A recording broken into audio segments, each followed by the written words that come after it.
want to read something to you. And you don't have to take any more calls. Courteously finish the calls that you're on, but bring them to a close as quickly as you can. Listen closely. Propaganda's task is, for instance, not to evaluate the various rights, but far more to stress exclusively the one that is to be represented by it. It has not to search into truth as far as this is favorable to others in order to present it then to the masses with doctrinary honesty, but it has rather to serve its own truth uninterruptedly. Let me say that again very slowly. Propaganda's task is, for instance, not to evaluate the various rights, but far more to stress exclusively the one that is to be represented by it. It has not to search into truth as far as this is favorable to others, in order to present it then to the masses with doctrinary honesty, but it has rather to serve its own truth uninterruptedly. As soon as by one's own propaganda, even a glimpse of right on the other side is admitted, the cause for doubting one's own right is laid. Want that real slow? As soon as by one's own propaganda, even a glimpse of right on the other side is admitted, the cause for doubting one's own right is laid. The masses are not in a position to distinguish where the wrong of the others ends and their own begins. In this case, they become uncertain and mistrusting, especially if the enemy does not produce the same nonsense, but in turn burdens their enemy with all and the whole guilt. What is more easily explained than that finally one's own people believe more in the enemy's propaganda, which proceeds more completely and more uniformly than in one's own? This, however, may be said most easily of a people which suffers so severely from the mania of objectivity as the American people does.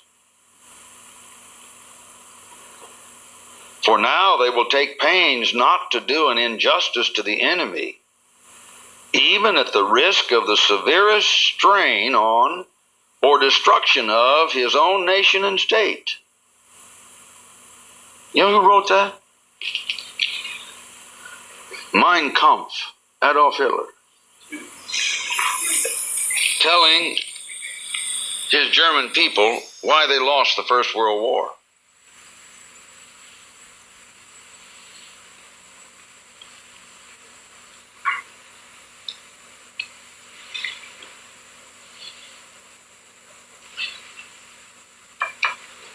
As I have shown you with a great deal of evidence, the ideologue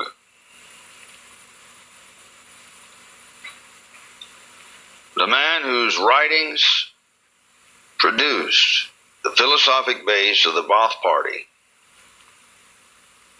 a flock, Michel or Michael Aflaq, studying at the Sorbonne,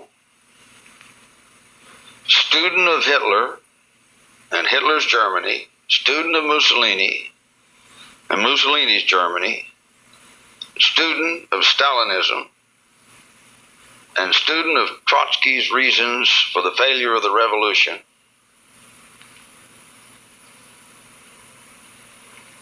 That ideologue recommended Saddam Hussein for his position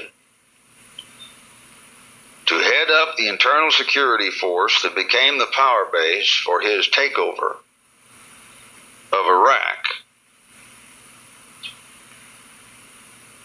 And the Ba'ath Party having spent 20 years now with a population, 40% of whom are under 25 years of age, in a nation where the children have been taught to turn on their parents,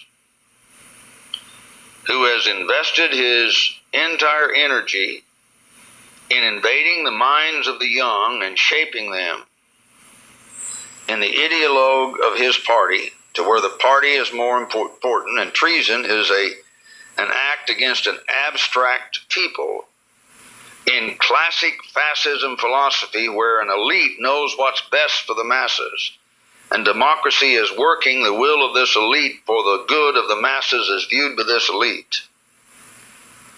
And the public is this abstract mass that's coming into shape in the image of this elite, and thus it is always progressing, never quite getting there, and treason becomes any act that interferes with the party's purposes for the masses, which is the well-being, as they view it, of that mass, where every member is an informer against others, and the highest treason, I repeat, is to interfere with the will of the party, and that party is personified, incarnate in the worship of the person Saddam as the great leader.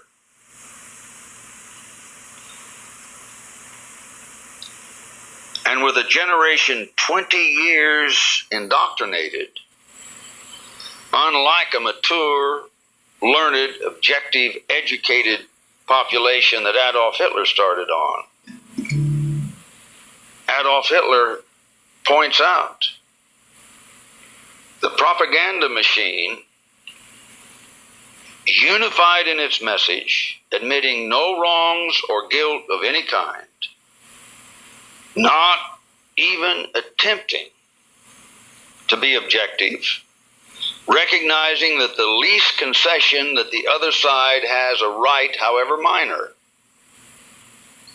weakens the commitment to the holy righteousness of the propaganda cause, because they say the same thing without deviation, though it is a lie and there's no adherence to truth. Coming up against an opponent who is weakened in its perennial search for truth and its objectivity and its willingness to hear the other side,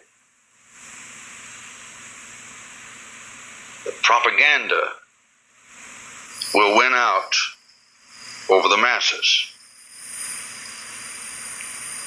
Now, in the long run, truth will out.